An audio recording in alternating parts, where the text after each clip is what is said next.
Doctor, Ok, listo, ahora sí puedo. ya, gracias. Ahí se ve la pantalla completa. Sí, Sí, doctor. gracias. Bueno, vamos a empezar. Hoy día vamos a hablar de hepatitis viral, ¿ya? En niños. Vamos a tratar de tocar los temas más importantes porque su examen ya es mañana y para no marearlos mucho.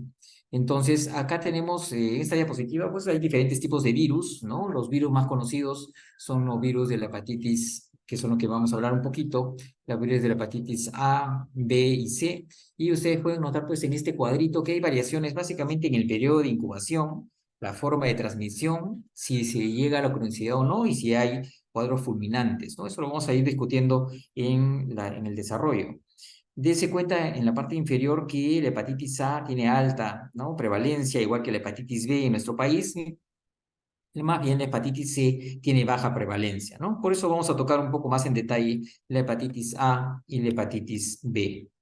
Solamente para recordarles que hay diferentes tipos de infecciones. Hay infecciones con virus hepatotrópicos, como lo que ya hemos mencionado, y hay algunas otras infecciones con virus que pueden dar un cuadro más bien sistémico, como ven ahí una lista, ¿no? En la segunda línea verde, que pueden afectar el hígado y también generar inflamación, ¿no? No empieza el tema en hígado, sino más bien es un cuadro sistémico, como el Epstein-Barr, citomegalovirus, etcétera, y puede haber cierto compromiso hepático con cierta inflamación. Lo mismo que en cuadros bacterianos, ¿no? Ustedes ven ahí que en cuadros de Brucela, en tifoidea, en leptospirosis, pueden haber cuadros de compromiso hepático, hepatitis también, pero asociado a una infección que no es viral, sino bacteriana. Y hay diferentes razones en cuadro de la derecha también de otras índoles, como metabólicas, autoinmunes. Entonces, hepatitis es un término general, inflamación básicamente, lo más frecuente de hecho es infeccioso, lo más frecuente en niños es viral, y es un poco lo que vamos a comentar ahora.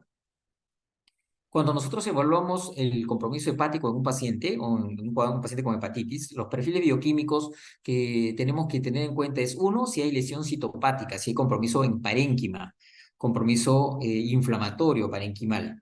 Entonces, para eso solamente recordar, pues, ¿no? En la parte histológica, donde ven ustedes el espacio porta, donde está la arteria hepática, la vena hepática y los ductos biliares, y la vena centrolobulillar, ¿no? Entonces, estos son el lobulillo clásico, y esa es la distribución de los espacios porta en un extremo y en el otro, en la parte central, la vena centrolobulillar, ¿no? Debemos entender, pues, que en un compromiso de hepatitis hay aumento de la celularidad, no solamente de células inflamatorias, como por ejemplo linfocitos, que van a estar, ¿no? En ese lobulillo hepático, especialmente cerca al espacio porta, sino también va a haber compromiso de los propios hepatocitos, ¿no? Con balonización de ellos y necrosis. Entonces, este daño, este proceso inflamatorio y este daño de hepatocitos van a liberar una serie de enzimas, que es lo que vamos a ver a continuación. Ustedes las recuerdan, ¿no? La AST, la ALT, que se llamaban pues TGO y TGP respectivamente antiguamente, y estos hablan de un compromiso parenquimal. Entonces, la TGO y TGP, que son las transaminasas, se encuentran dentro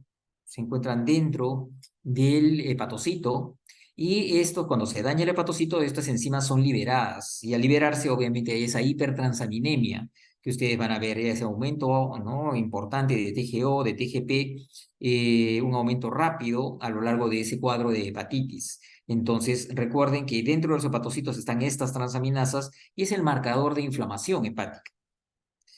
El segundo punto del perfil bioquímico es la colestasis, un compromiso obstructivo. Entonces, ustedes recuerden que en el lobulillo no solamente pues hay vasos sanguíneos, sino también hay los conductos biliares. Los canalículos biliares van a ir drenando la bilis hacia los ductos biliares, y estos ductos biliares finalmente van a ir hacia los conductos hepáticos izquierdo y derecho, al conducto hepático común, el cístico y el colédoco, ¿no? Entonces, todo esto va filtrándose y va drenando hasta el conducto principal. Cuando hay algún compromiso, ¿no? En el hígado, compromiso que pueda afectar y pueda obstruir las vías biliares, finalmente va a haber, pues, ¿no? Colestasis, y va a haber aumento y liberación de unas enzimas que están a nivel de estas células de los canalículos. Ustedes pueden ver acá en la imagen, ¿no? Dos hepatocitos. Este es un esquema de un hepatocito, donde ustedes pueden ver diferentes puntitos, Lo que están en rojo y morado hablan de transaminasas, lo que está en verde y lo que está en amarillo habla de fosfatasa alcalina y gamma glutamil, transferasa. Ustedes se dan cuenta que en el citoplasma y el hepatocito están las transaminasas y más bien la fosfatasa alcalina y la gamma glutamina están más cerca a los canalículos. Lo mismo ven acá en esta otra imagen de la derecha. Entonces, cuando hay afectación canalicular, obstrucción de vía biliar, hay liberación por daño de las células que están en esta zona, por liberación a este nivel, ¿no? Liberación de estas enzimas, de esta gamma glutamil, que es lo que va a liberarse y va a aumentar. Entonces, cuando ustedes hagan un examen de perfil hepático. Entonces, compromiso inflamatorio, compromiso de hepatocito parénquima, básicamente es liberación de transaminasas, aumento de transaminasas en sangre.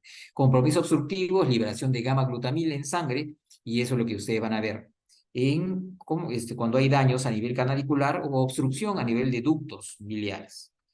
Y lo tercero que tenemos que ver es la función hepática, si está alterada o no, que es un marcador importante de lesión hepática y muchas veces de insuficiencia hepática.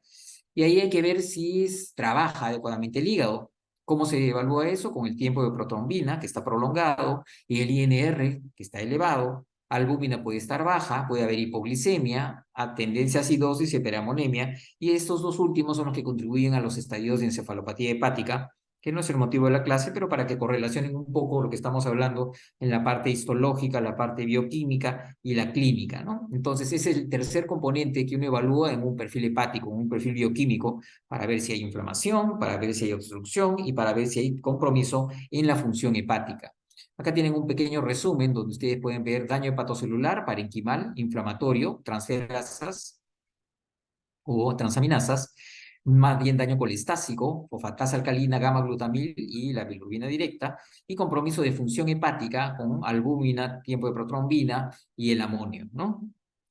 Básicamente, cuando es un compromiso hepatocelular parenquimal, entonces hay mucho aumento de transaminasas, y cuando hay un compromiso más bien colestásico, hay mucho aumento de fosfatasa alcalina y gamma glutamina. Hepatitis A es la hepatitis más prevalente en todo el mundo, hablando en niños, hepatitis aguda que es benigna felizmente, fulminante en raras oportunidades, es un virus ARN y más prevalente en los países en vías de desarrollo como es el nuestro, aunque hay mucha hepatitis A. ¿Cómo se contagia? Ya ustedes lo saben, ¿no? Hicieron su curso de infectología, transmisión fecal-oral, es muy contagioso, y la transmisión parenteral es muy rara, la verdad, ¿no? La mayoría es transmisión fecal-oral y por eso es prevalente pues en los niños, ¿no? Ustedes pueden ver en esta gráfica que es un poco recargada, pero importante, para que ustedes se puedan ver en las semanas, en el tiempo, en semanas y meses tras la exposición a un paciente con hepatitis, qué es lo que va a ir pasando. Y ustedes pueden ir viendo cómo, por ejemplo, la excreta de virus en las heces del paciente inclusive se presenta antes de iniciar síntomas, ¿no? Semanas antes de empezar los síntomas, el paciente que ya está expuesto podría días o semanas antes estar excretando ya virus de hepatitis A, y esto inclusive varias semanas después de que los síntomas, ¿no?, han comenzado a disminuir. Otra cosa importante que hay que recordar es que el pico este de transaminasas se va a dar y va a coincidir generalmente con la aparición de la ictericia. Por eso cuando van a la emergencia amarillos y le toman transaminasas están muy altas, generalmente por encima de 1500, 2000, ¿no? Hipertransaminemia muy marcada en hepatitis A, cuando ya el niño lo traen amarillo y se toman los controles por emergencia. Y así como el paciente llega amarillo y llega sintomático, a medida que pasan los días, miren cómo bajan las transaminasas, y por eso el paciente del pico con el que llegó comienza a descender la transaminasa y obviamente a mejorar los síntomas, por más que el paciente todavía esté ictérico, los síntomas pueden ya ir descendiendo. Y el último punto a tener en cuenta en cuanto a la gráfica es esto del aumento de la inmunoglobulina M, ¿no? A lo largo de las semanas, luego de empezados los síntomas, comienza a aumentar la inmunoglobulina M y es el marcador, la IgM es el marcador de hepatitis aguda. Más bien la IgG va aumentando en el tiempo y persiste a lo largo de muchos meses, y por eso es un marcador como historial de haber tenido hepatitis A. Recuerden que la IgM se mantiene en niveles detectables importantes hasta más o menos los 3 a 6 meses, ¿no? Los 3 a 4 meses. Después del tercer mes ya comienza a descender. Entonces, si yo quiero ver si el paciente ha tenido hepatitis A, después de los 3 meses deberían tomar deberían tomar IgG, porque ya la IgG está en un valor, a un nivel muy importante y la IgM ya está en descenso. Entonces, lo que nos puede decir que lo que tuvo el niño 3 o 4 o más meses atrás fue hepatitis A es con una IgG, no tanto con una IgM. Útil la IgM en los primeros 3 meses, en las primeras semanas, en realidad como marcador. Y los pacientes con hepatitis A expuestos tienen un periodo de incubación que va de 2 a 4 semanas, ¿no? Es un periodo de incubación relativamente corto que hay que tener en cuenta, ¿no? Es muy importante recordar entonces el periodo de incubación en hepatitis A que es relativamente corto, 2 a 4 semanas, más bien en la B y en la C puede ser más largo, especialmente en la B, como ustedes ven en la gráfica, la B es de 2 meses hasta mucho más de eso, pues, ¿no es cierto? Hasta 6 meses. Entonces, hepatitis A tiene un periodo de incubación de 2 a 4 semanas. Hepatitis B generalmente de 2 a 6 meses. Es mucho mayor el periodo de incubación con el que puede cursar. Manifestaciones que hay que recordar, pues esto ustedes lo conocen. Solamente diferencia con lo que ustedes ya conocen es que en los lactantes y preescolares hay muchos que no presentan ictericia. Los lactantes y preescolares, un 30% se ponen ictéricos y un 70% son anictéricos. Recuerden eso. El hecho de no estar ictérico en un preescolar, un lactante o un preescolar, no quiere decir que no pueda tener hepatitis, porque el 70% son anictéricos. A diferencia de los niños más grandes. Los niños más grandes, más bien al revés.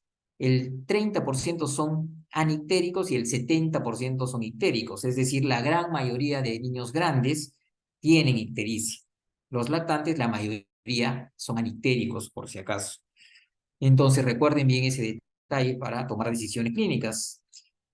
Obviamente, mayores manifestaciones, cuanto más grande es el paciente, más florido, más evidente, más característica de las manifestaciones, aquellos pacientes con enfermedad hepática de base y aquellos pacientes inmunosuprimidos. Los lactantes pasan mucho como síntomas generales, ni siquiera se ponen amarillos, solo decaídos, poco apetito, y muchas veces lo confunden con una gripecita un poco larga, ¿no? Recuerden por qué no se pone amarillo. Entonces hay una fase prodrómica, una fase inicial con decaimiento, malestar, ¿no? Hiporexia, pérdida algo de peso, discreto dolor abdominal. Luego ya viene una fase ictérica de más o menos 3 a 5 días y luego una fase ictérica, ¿no? Francamente ictérica, donde los síntomas pueden aumentar en esos primeros días de aparición de la ictericia y generalmente después del segundo o tercer día de estar amarillo ya comienza la fase de convalecencia, el paciente se va recuperando. Recuerden entonces que los pacientes infectados contagian desde 2 a 4 semanas antes hasta 2 a 4 semanas después del inicio de la ictericia.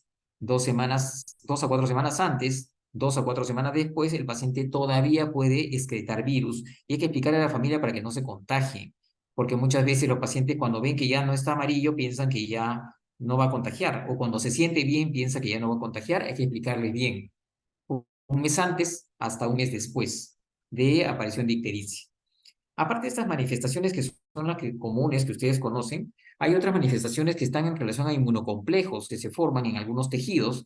Es una presentación no muy frecuente, pero hay pacientes que vienen, por ejemplo, con alteración a nivel del hemograma, ¿no? Pueden tener plaquetopenia, por ejemplo, adenopatías, esplenomegalia, no es frecuente, pero se puede dar, pancreatitis, miocarditis, nefritis, artritis, vasculitis en general, ¿no? En piel inclusive.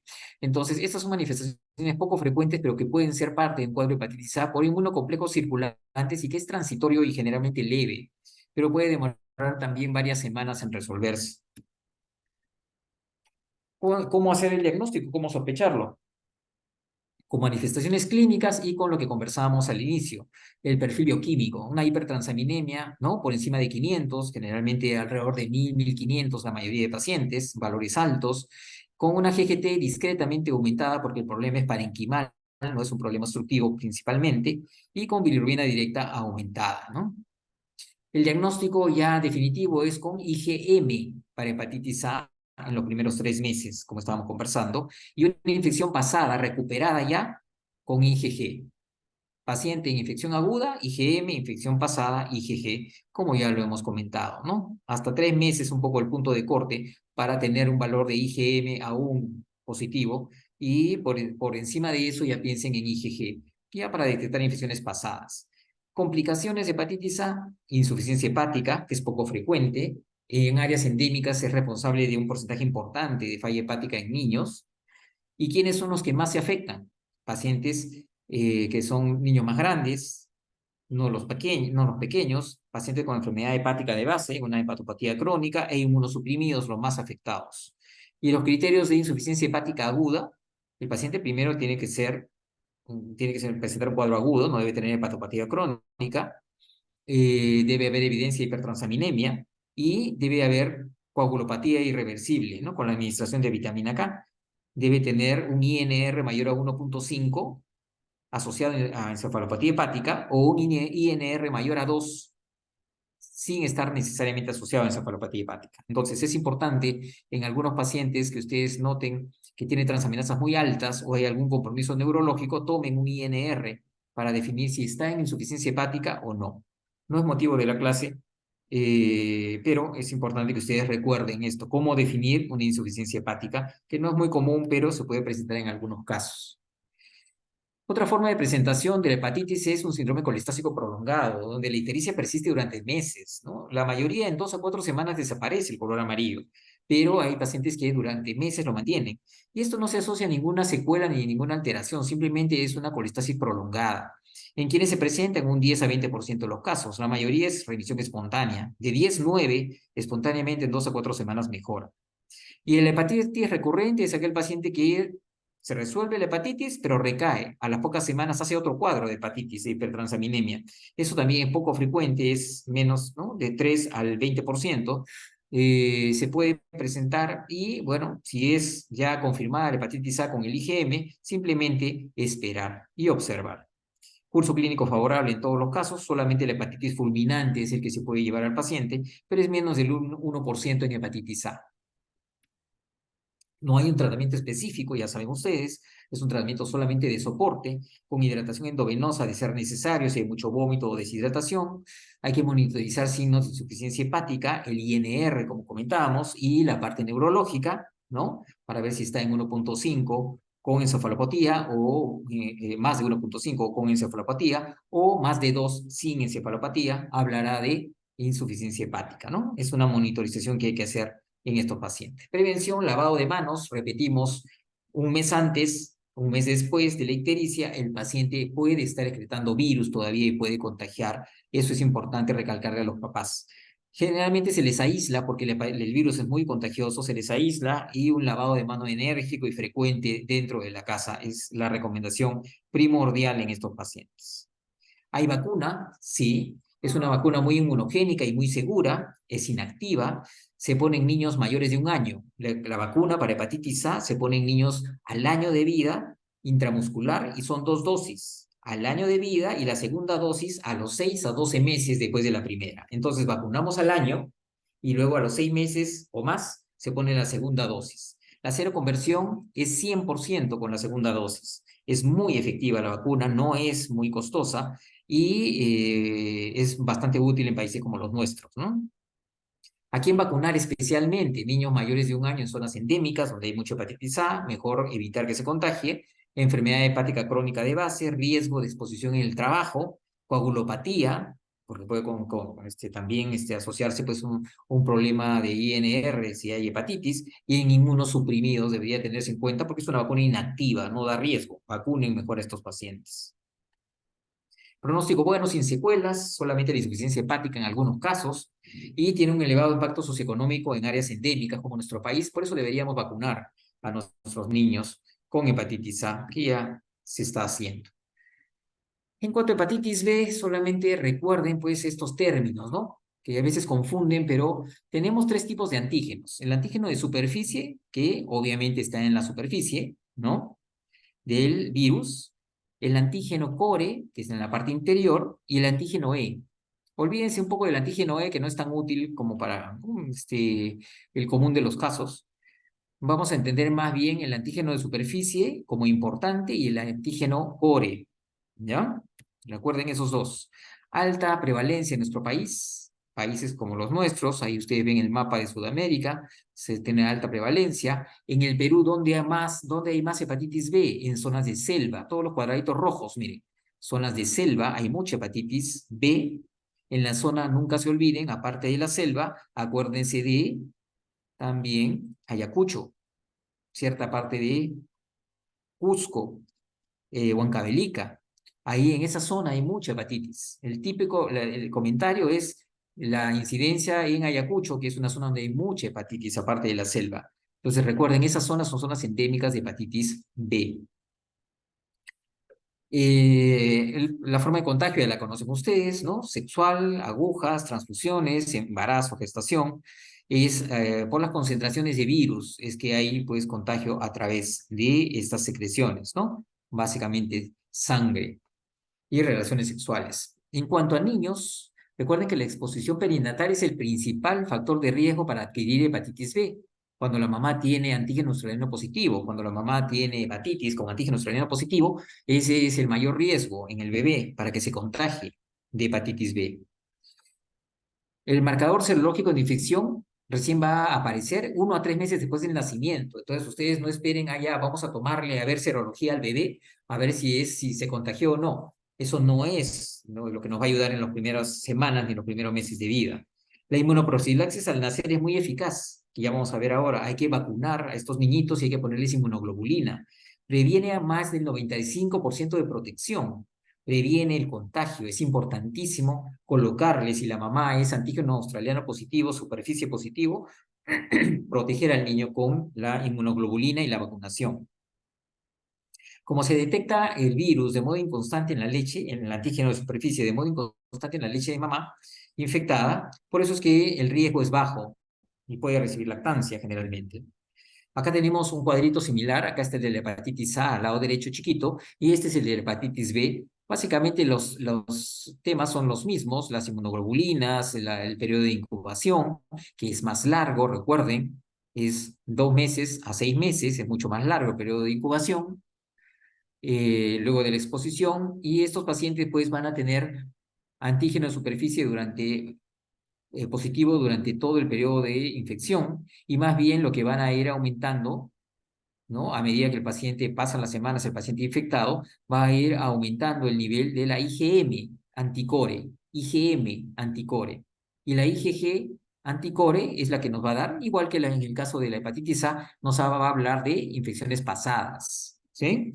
Recuerden entonces, acá los términos son diferentes, antígeno australiano, recordemos, anticore, IgM, anticore IgG, y el anticuerpo contra el antígeno de superficie que recién se produce meses después. Por eso no es un marcador importante para diagnóstico de hepatitis aguda, hepatitis B aguda, porque el anticuerpo contra antígeno de superficie aparece meses después.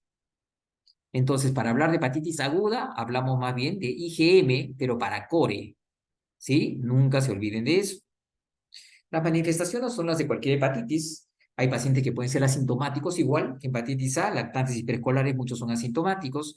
Las manifestaciones son más graves cuanto más grande es el paciente y si tienen comorbilidades. Básicamente lo que ustedes ya conocen, ictericia, patomegalia dolorosa, hiporexia, náuseas, vómitos, pueden persistir 6 a 8 semanas, persisten mucho más tiempo que en hepatitis A, como comentamos.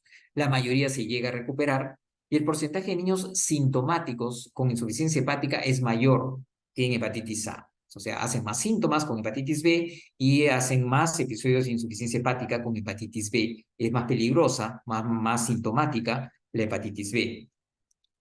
Este es el momento cumbre donde ustedes deben entender y concéntrense bien, porque acá hay un montón de términos que hay que tratar de recordar. Y vamos a tratar de hacerla un poco más simple. Si el paciente tiene hepatitis B o tiene un cuadro compatible con hepatitis B y queremos ver si es una infección aguda, lo que tenemos que hacer es IgM anticore. IgM anticore positivo habla de infección aguda, pero asociado a la presencia del antígeno del virus. O sea, el virus está presente y se están generando anticuerpos IgM. Es una infección aguda.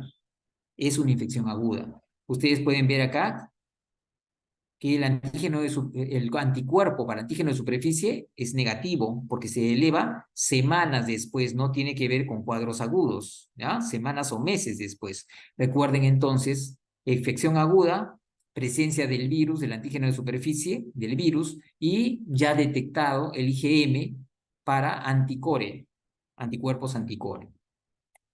Cuando hablamos de infección pasada, no es agudo, es una infección anterior. Lo que vamos a tener es ya la presencia de anticuerpos IgG para anticore. Es pasado, no es agudo. es después de varios meses. Y en este caso ya vamos a tener los anticuerpos para antígeno de superficie positivos. Si es que es una infección más allá de los 6 meses, y es anterior, es pasada, pero recuperada. Es un paciente que tuvo hepatitis B, se recuperó y queda como marcador de eso anticuerpos anticore IgG positivo y anticuerpos antiantígeno de superficie positivo. Pero cuando hablamos de infección crónica, estamos hablando de un paciente que está infectado, que tiene el virus, no se ha recuperado. Entonces, ¿qué vamos a tener? El virus con el antígeno de superficie positivo. ¿Qué más vamos a tener? El anticuerpo anticore IgG.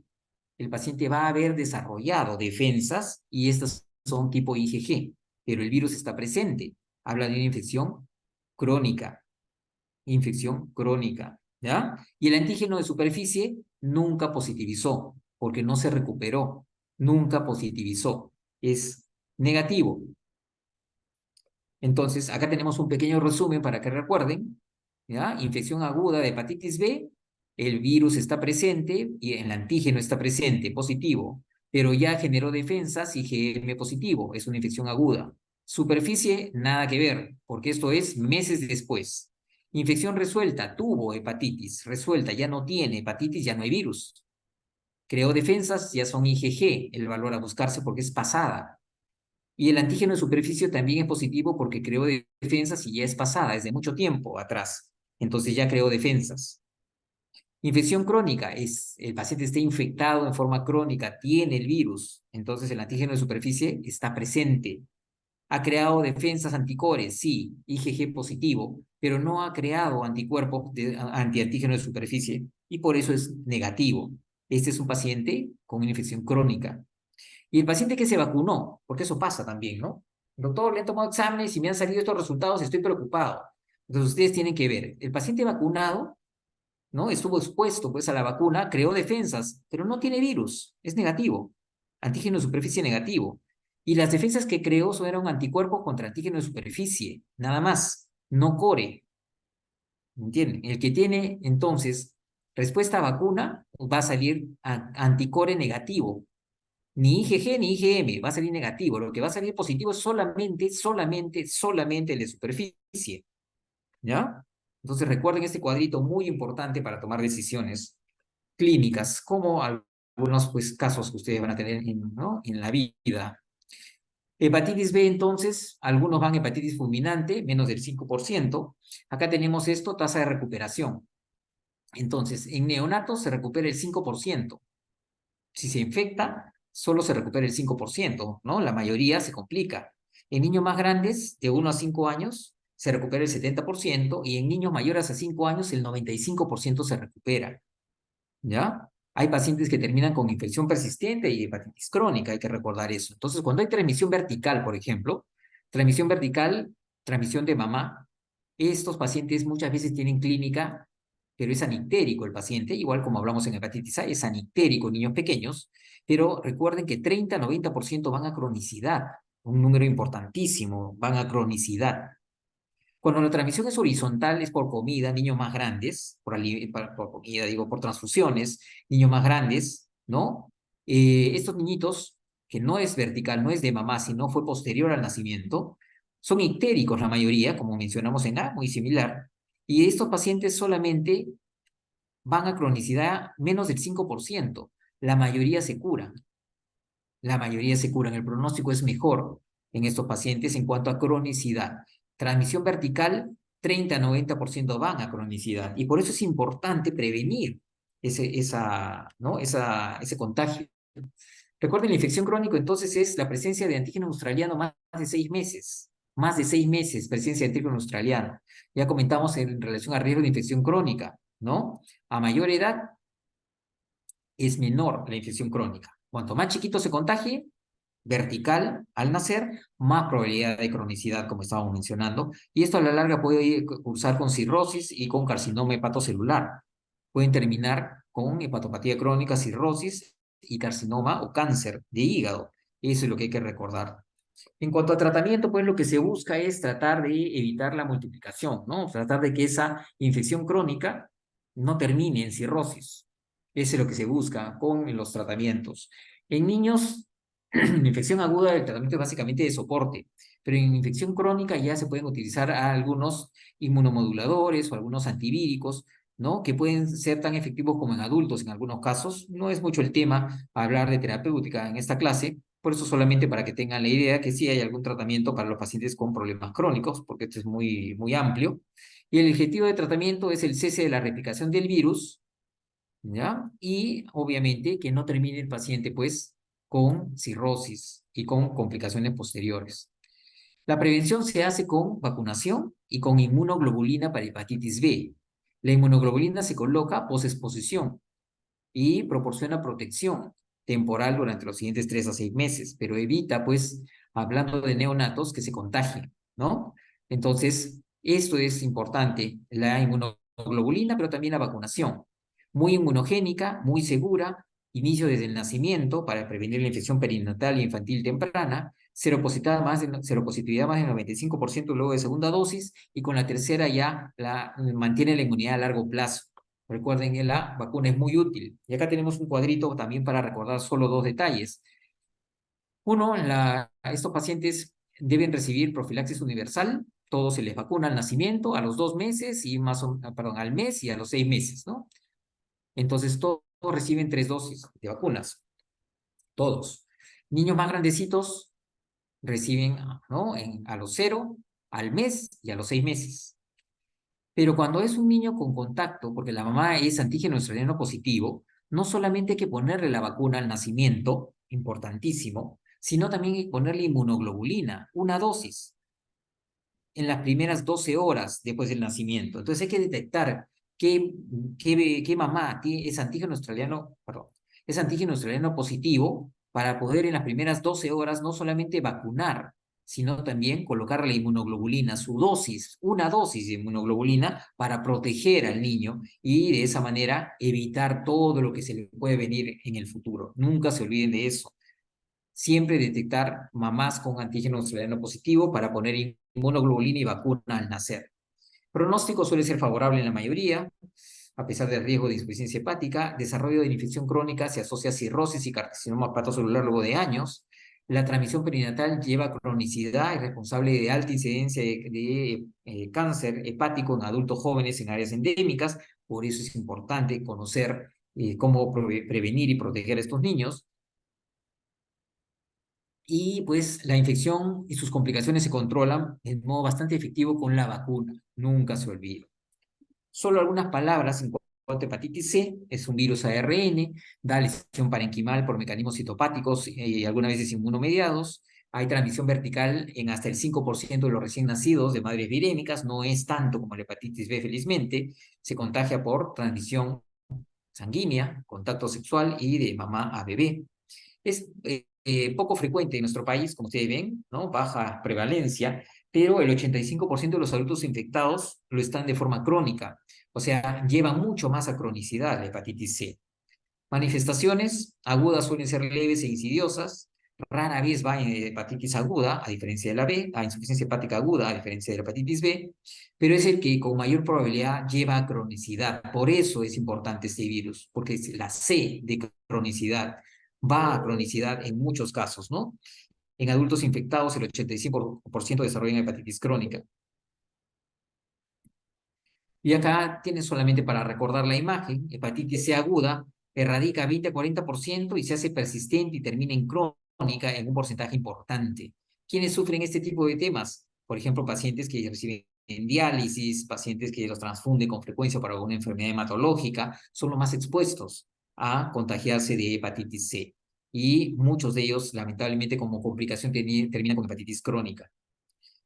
Ese es el cuadro similar a los anteriores, donde vemos pues la evolución, la presencia pues de este IgG para hepatitis C, un cuadro muy similar. El periodo de incubación también puede ser bastante amplio. El diagnóstico buscando pues anticuerpos para hepatitis C, y acá lo mismo, ¿no? El diagnóstico se hace con serología, ¿no?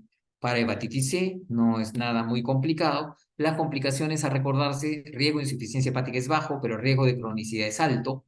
Y su progresión a cirrosis y carcinoma también es importante. Es la causa más frecuente de indicación para trasplante hepático en Estados Unidos, para que lo tengan en mente. En nuestro país, felizmente, no hay mucho, ¿no? Tratamiento, no hay tratamiento aprobado todavía para niños y felizmente en niños la evolución hacia cronicidad y cirrosis y carcinoma es menor que en adultos, ¿no? ¿Cómo se previene? No hay vacuna. Hay que identificar a estos pacientes precozmente, los que estén infectados, y hay que seguirlos con pruebas de función hepática, ecografía para ver lesiones hepáticas, tumores y alfa-fetoproteína, marcador de cáncer hepático, ¿no? La vacuna contra A y contra B es mejor siempre tenerla en cuenta en infectados con hepatitis C para evitar, pues, sobreinfecciones que puedan ensombrecer más el pronóstico de estos pacientes con riesgos de insuficiencia hepática posterior. No sé si tienen alguna duda, alguna pregunta. Hemos tratado de hacer lo más cortito que se puede la clase para que el día de mañana no se me confundan mucho.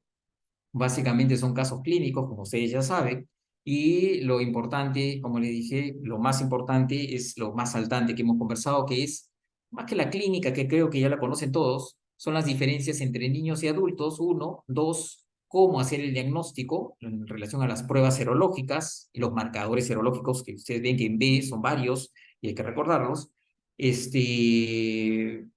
Y bueno, básicamente eso, ¿no?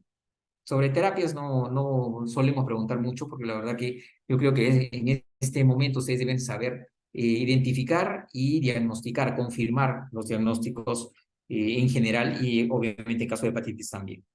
No sé si tienen alguna duda, alguna pregunta, muchachos. Doctor, buenas tardes. Sí, con respecto a lo que es la infección de hepatitis B, ¿podría repetir cómo serían los marcadores en infección crónica, por favor? Que eso me confundió. Claro, sí. Acá tenemos el cuadrito de resumen, mira. Cuando tenemos un paciente y tenemos resultados, tú vas a interpretar los resultados.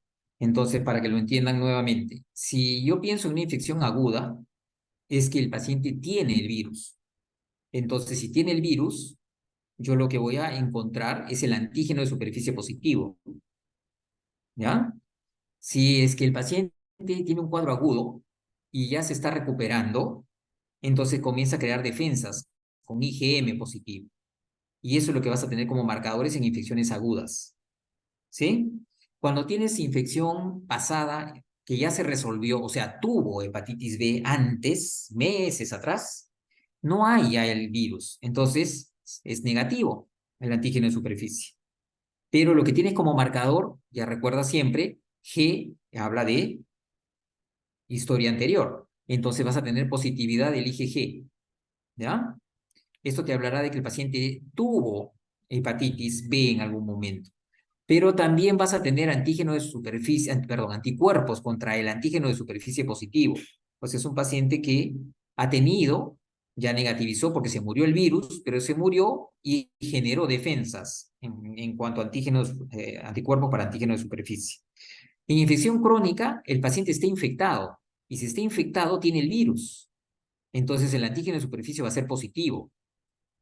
El anticore ya se ha ido formando, pero el IgG, porque es crónico. Y lo que no ha creado son defensas para el antígeno de superficie. Por eso es que esta es crónico, por eso es que no ha controlado la enfermedad, la infección, y te va a salir anticuerpo contra antígeno de superficie negativo. ¿Ya?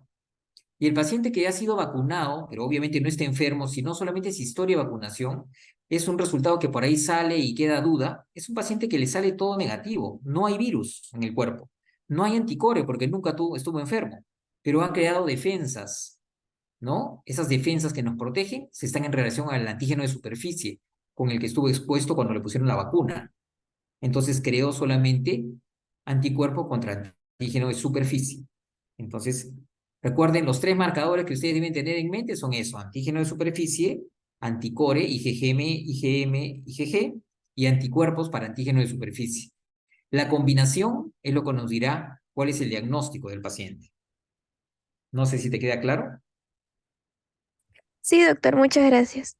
Ok, entonces hay que leer con paciencia nomás para que ustedes puedan interpretarlo y creo que teniendo en cuenta algunos detalles de si está enfermo o no está enfermo, habrá virus, no habrá virus, ya podremos hablar también de IgM, IgG, si es agudo, si es crónico.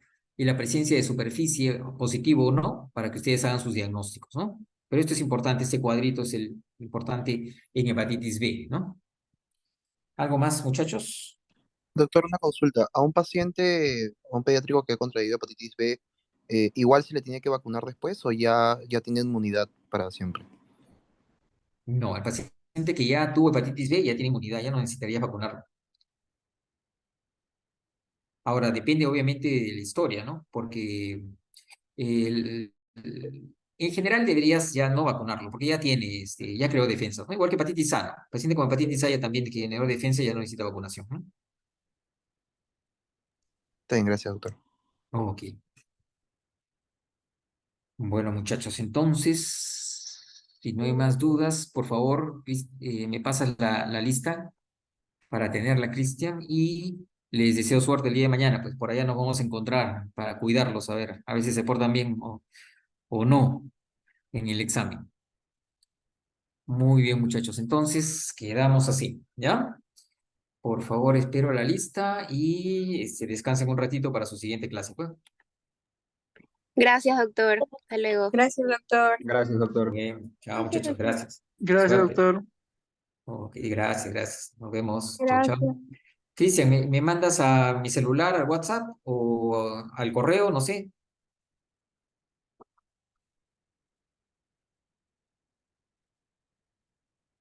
Ok, gracias, nos vemos.